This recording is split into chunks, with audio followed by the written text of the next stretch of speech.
In this section, we'll discuss interval notation, and interval notation is used to describe a large amount of numbers on the number line. It's an alternative notation to inequalities. Let's go ahead and write down the conventions for interval notation.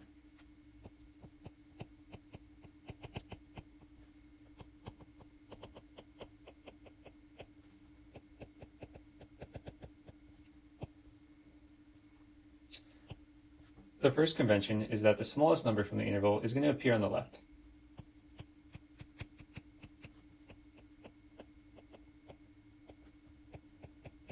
The second convention is that the largest number in the interval is going to appear on the right.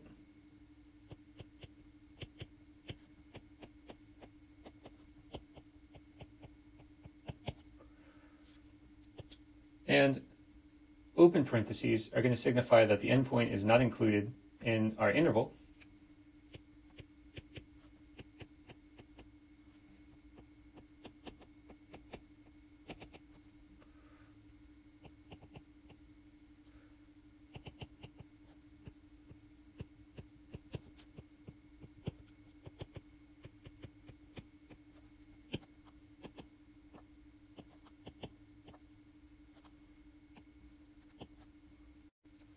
And the last convention is that closed parentheses signify that your endpoint is going to be included in your interval.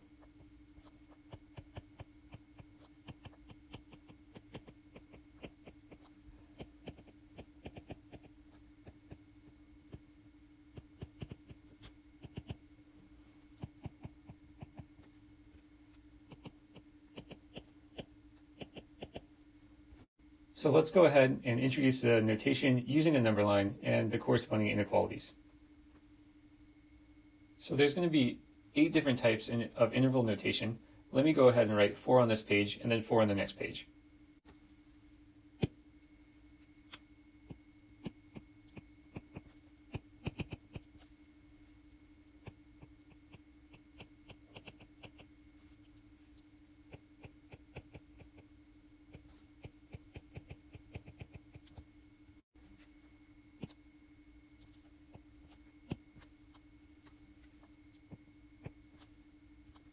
Okay, so we have our number lines. Let's go ahead and start on the first one. So in this first one, I'm going to highlight in red all the x values that are contained inside our set. So this is saying that we want all x values that are greater than or equal to a to be contained inside our interval. So to write this as an inequality, this is going to be x is greater than or equal to a, and as an interval, this is going to be from a to infinity. And in our next one, we want all x values that are greater than a, but not including a. To write this as an inequality, this is going to be x is going to be strictly greater than a. And to translate this into interval notation, we're going to write this as open parentheses a comma infinity. Okay, so we're just going to go ahead and mirror what we did. So now we want all numbers that are less than or equal to a. And writing this as an inequality, this is going to be x is less than or equal to a. And translating this into interval notation, we're going to have all numbers from infinity to a, including a. And this last one over here, we want all numbers that are strictly less than a. So writing this as an inequality, we're going to have x is strictly less than a, and translating this into interval notation, this would be negative infinity to a, not including a. So we have 4 more cases. Let me go ahead and copy our chart down. Okay, so here's our chart again. Let's go ahead and get started with the first case. Here we want all x values that are between a and b, but don't contain a or b. So writing this as an inequality, we're going to get that x is going to be greater than a, but less than b. And as an interval, this becomes open parentheses a, close parentheses b.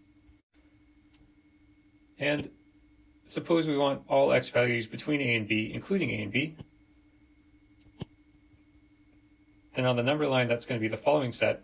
And as an inequality, this is going to be a is less than or equal to x, which is less than or equal to b. And writing this in interval notation, we're going to get close parentheses a, b, close parentheses. And in our last two cases, we're going to have a mixed bag. So suppose we want all x values that are greater than or equal to a, but are strictly less than b. So as an inequality, this is the following. And then to translate this into interval notation, this is going to be close parentheses a, b, then open parentheses. And in our last case, suppose we want all x values that are strictly greater than a, but are less than or equal to b. As an inequality, this is going to be a is less than x, which is less than or equal to b. And as an interval, this is going to be open parentheses a, b, close parentheses. And so these are all possible interval notations that correspond to our inequalities. Let's go ahead and look at an example.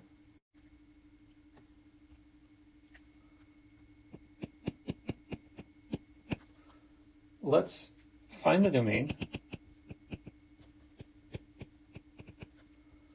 of f of x, which is going to be equal to 9 divided by x minus 6 here.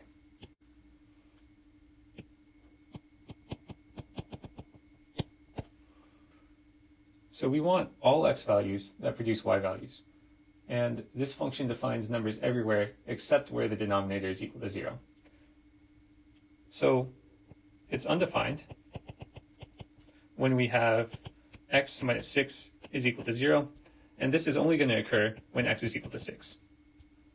This tells us this function has a domain everywhere except at x is equal to 6.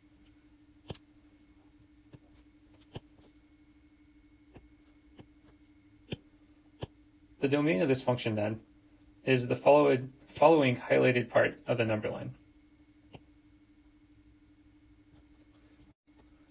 Let's go ahead and write this as an inequality first, and then we'll transform this into interval notation. So on the left-hand side, as an interval, this is going to be x is strictly less than 6, and on the right-hand side, this is going to be x is strictly greater than 6. So translating this into interval notation, the left-hand side is going to become negative infinity to 6, open parentheses, and the right-hand side is going to become 6 to infinity, both sides being open parentheses here. And we can just go ahead and put or, because the domain is going to encompass both of these sets here, or both of these intervals, sorry. So let me go ahead and introduce some new notation.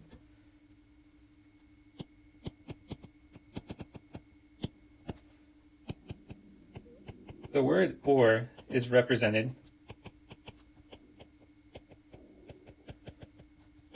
by the following symbol u. So to write our interval notation completely using symbols, the domain of the function is going to be given by the following. Negative infinity to 6, union 6 to infinity, where 6 is not included. And so this is the domain of our function. All right, let's go ahead and look at one more example. So this is going to be example 2. Find the domain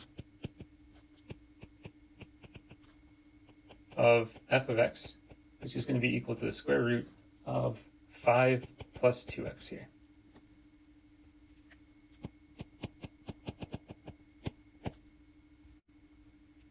As the last problem, we're trying to find where the function f of x is defined.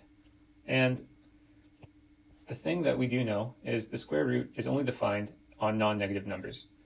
So y is equal to the square root of x is defined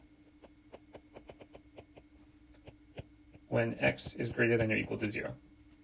So what this means is that our function f of x is only going to be defined when we have 5 plus 2x is greater than or equal to 0.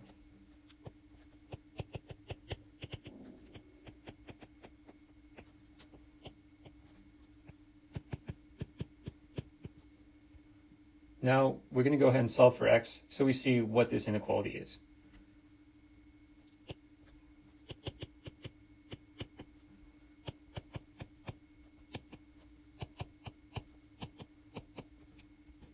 Okay, so here we have the inequality where a function is defined, or the domain.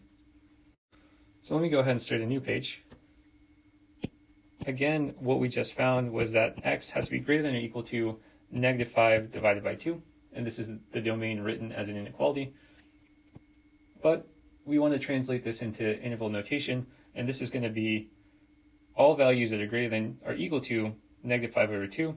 So there's going to be closed parentheses of negative 5 over 2 to infinity. And this is the domain of our function.